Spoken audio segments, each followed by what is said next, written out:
Bismillahirrahmanirrahim. Assalamualaikum warahmatullahi wabarakatuh. Saudaraku, muslimin dan muslimat dimanapun berada, kembali kita akan ngaji hadis Nabi Muhammad SAW hari tentang kepemimpinan.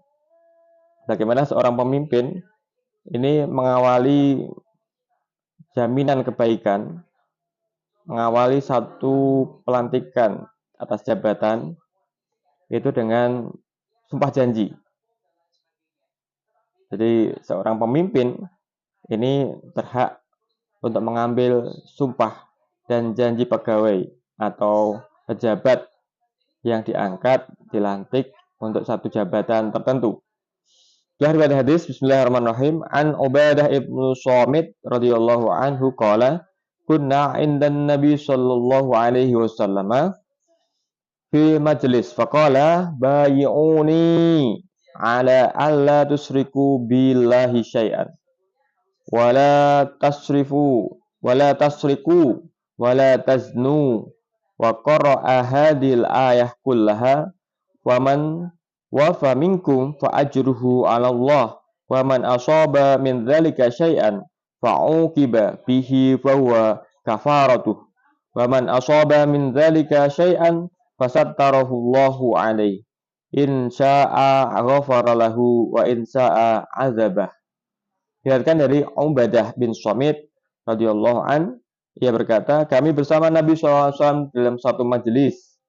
Maka beliau bersabda, bay'uni, bersumpah setialah, bersumpah janjilah kamu sekalian para sahabat kepadaku. Jadi sumpah janji ini kepada Nabi Muhammad SAW atas kepada Allah. Bersumpah baiat kalian kepadaku untuk tidak menyekutukan Allah. Yang pertama, sumpah janji yang diminta oleh Rasulullah SAW adalah untuk tidak menyekutukan Allah dengan sesuatu apapun. Wala tusyriku, dan janganlah mencuri. Wala taznu, dan janganlah berzina.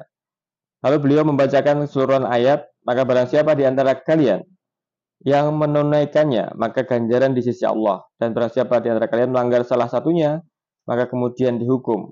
Maka hukuman itu menjadi penebus dosanya. Dan barang siapa yang melanggar salah satunya, kemudian Allah menutupinya, maka Allah akan mengampuninya jika dia berkehendak. Dan Allah akan menyiksanya jika dia berkehendak. Apa yang bisa kita petik hadis ini? Yang pertama, para sahabat yang hadir pada majelis tersebut bersumpah setia, berbaiat kepada Rasulullah SAW untuk 3 perkara. Tidak menyekutukan Allah, tidak mencuri, dan tidak berzina.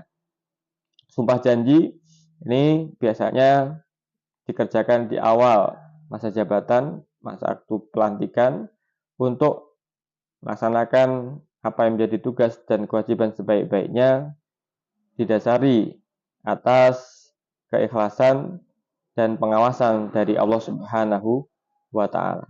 Yang kedua, seorang muslim yang melanggar sumpah mendapatkan hukuman had di dunia. Maka hukuman tersebut menjadi kifarat, menjadi penebusan atas kesalahannya sehingga ia tidak diazab atas dosanya tersebut. Yang ketiga, mensekutukan Allah atau musyrik adalah dosa terbesar yang mengakibatkan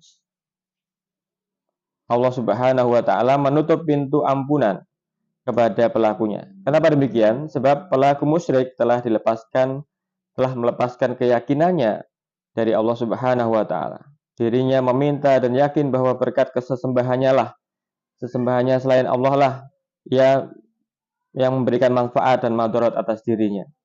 Yang keempat, mencuri menghilangkan iman seorang yang beriman. Jika hilang imannya, maka siapa penolongnya dalam kondisi ketika mencuri? Betul, penolongnya adalah setan. Maka setan menghiasi perbuatan mencurinya dengan berbagai kedok. Mencuri dalam bahasa modernnya adalah dapat dikatakan kolusi, gratifikasi, korupsi, nepotisme. Inilah bentuk-bentuk lain dari mencuri. Wala tusriku, baiat yang diminta oleh Rasulullah SAW pada waktu itu, wala tusriku, dan janganlah kamu sekalian menjadi pencuri amanat. Ya. Dengan nepotisme, korupsi, kolusi, KKN ini berarti kita telah melanggar sumpah janji yang sebagaimana sahabat disumpah, dijanji, diinginkan untuk berbaiat oleh Rasulullah SAW pada waktu itu, wala tusriku, untuk tidak mencuri. Demikian halnya dengan wala taznu. Yang kelima, berzina ini lebih parah lagi. Dengan zina, akibat pada lahirnya keturunan tanpa nasab, warisan dan perwalian kepada ayah biologisnya. Putus hubungan nasabnya dengan ayah si anak sehingga ayahnya tidak bisa mewariskan nasab, harta dan menjadi wali pernikahan si anak nantinya. Wala taznu, ini pesan penting dari Rasulullah SAW kepada para sahabat pada waktu itu dan juga kita umatnya untuk tidak berzina. Yang keenam, hukum potong tangan dan dirajam sampai mati nanti bagi pelaku pencurian dan pezina yang telah menikah. Semoga Allah Subhanahu wa taala memberikan hidayah inahnya pada kita sekalian, kepada kita sekalian, untuk kita sekalian muslimin semuanya untuk dapat menghindari apa itu mensyirikkan Allah, musyrik, kemudian mencuri dan berzina dalam bentuk apapun yang samar-samar ataupun yang terang-terangan. Amin ya rabbal alamin. Terima kasih. Sekiannya, alhamdulillah. Assalamualaikum warahmatullahi wabarakatuh.